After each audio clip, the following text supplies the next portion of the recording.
ძალიან უსამართლოა ევროკავშირის მიდგომა საქართველოსადმი და საქართველოს მთავრობისადმი, რასაც ძალიან მარტივი მიზეზი აქვს. ბრიუსელში ყველა პატრიოტი კონსერვატიული მემარჯვენე მთავრობას სძულთ.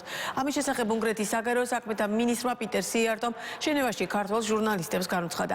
ჟენევაში მეორე დღეა მიმდინარეობს გაეროს ადამიანის უფლებათა საბჭოს 58 სესია, რომლის ფარგლებშიც საქართველოს საგარეო საქმეთა მინისტრი უკვე შეხვდა კოლეგა მინისტრებსა და გაეროს გენერალურ მდივანს. სალომე ქოქიაშვილი ისაუბრებს ჟენევიდან. ჟენევაში ადამიანის უფლებათა საბჭოს სესიისთვის ყოველწლიურად ძალიან ბევრი სტუმარი იკრიბება, ბევრი საგარეო საქმეთა მინისტრი ჩამოდის და ეს ერთგვარ შესაძლებლობას იძლევა ხოლმე სხვადასხვა ქვეყნების პირველი დიპლომატებისთვის, რომ მათ შორის გამართონ ორმხრივი შეხვედრების და ეს პლატფორმა სწორედ ამისთვის გამოიყენონ.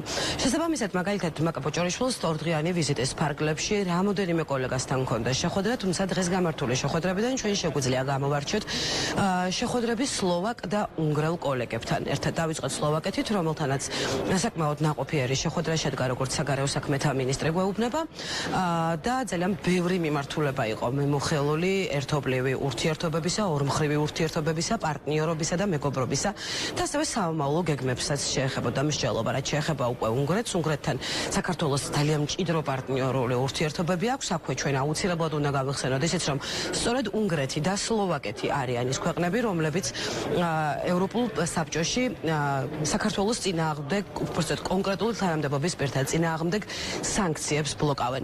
ამ შეხვედრებზე, რა თქმა უნდა, განხილული იყო ორმხრივი თანამშრომლობის პერსპექტივები, მათ შორის ისიც, როგორ გააგრძელებენ და როგორ აპირებენ, თუნდაც მაგალითად საქართველოს და უნგრეთის საერთაშორისო ასპარეზზე ერთობლივ პოზიციონირებას. ამის შემდგომ ჩვენ გვქონდა საშუალება, რომ შეკითხვები დაგვესვა უნგრეთის საგარეო საქმეთა მინისტრისთვის, პიტერ სიარტოსთვის, რომელმაც თქვა, რომ ამ ეტაპისთვის უკვე მიმდინარეობს საქართველოს-უნგრეთის მთავრობაჩორისი საბჭოს ხრომისთვის მომზადება, რომელიც მისი თქმით რაც შეიძლება მალე უნდა გაიმართოს და რომ საქართველოს და უნგრეთს სასაუბრო ძალიან ბევრი აქვს და თანამშრომლობა ძალიან კარგ დონეზე არის აყვანილი, როგორც ორ ქვეყანას შორის, ისე ზოგადად საერთაშორისო პოზიციონირების თვალსაზრისით.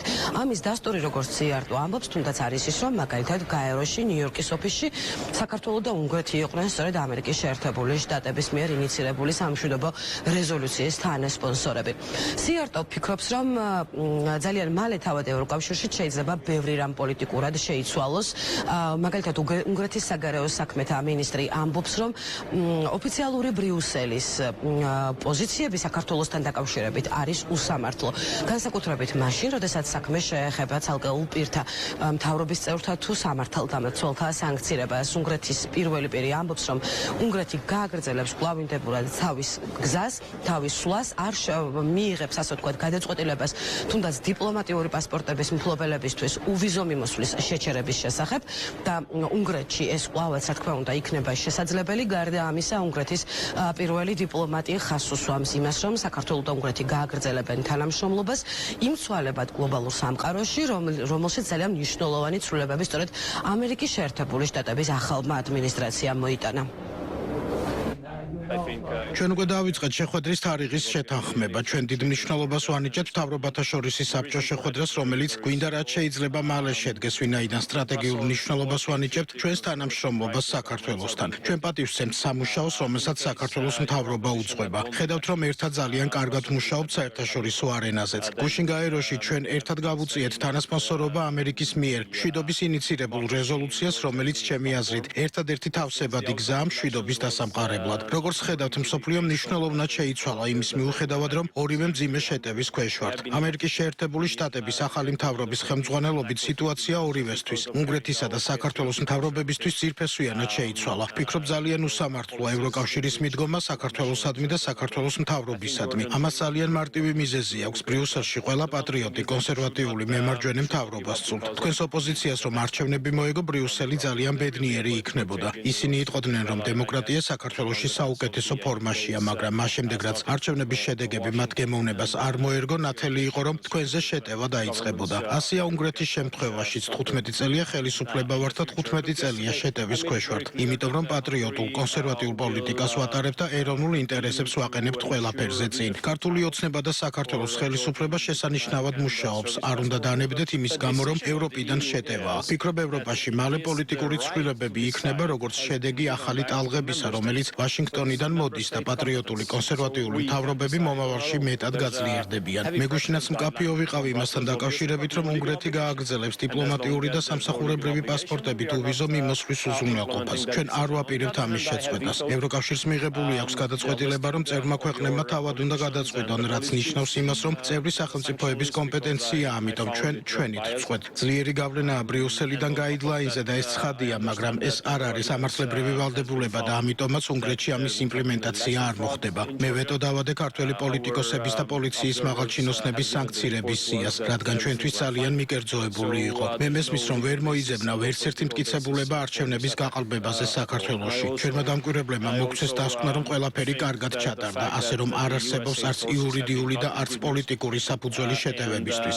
ამავდროულად ვფიქრობ, რომ USAID-ის დაფინანსების შეწყვეტა კარგი ახალი ამბავია. ამასთან აბსოლუტურად წინააღმდეგი ვარ, რომ ევროკომისიამ თავის თავზე აიღოს ეს თანხები. ამ თემაზე გუშინ ძალიან მკაფიოდ ვისაუბრე. რაც შეეხება პერსონალურ სანქციებს, ევროკავშირის უმაღლესმა წარმომადგენელმა არ უნდა დახარჯოს ძალის ხმევა და ენერგია, რომ დაგვარწმუნოს სანქციების საჭიროებაში, რადგან ეს პრინციპის საკითხია. არ არსებობს მიზეზი იმისა, რომ რომელიმე ქართველი პოლიტიკოსი დასანქცირდეს პატრიოტიზმის ან კონსერვატულობის გამო. არ არსებობს მიზეზი, რომ პოლიციის თანამშრომლები მოხვდნენ სიაში, რადგან ბრიუსელის აზრით ისინი საქართველოს ხელისუფლების ინსტრუქციებს მიყვებიან.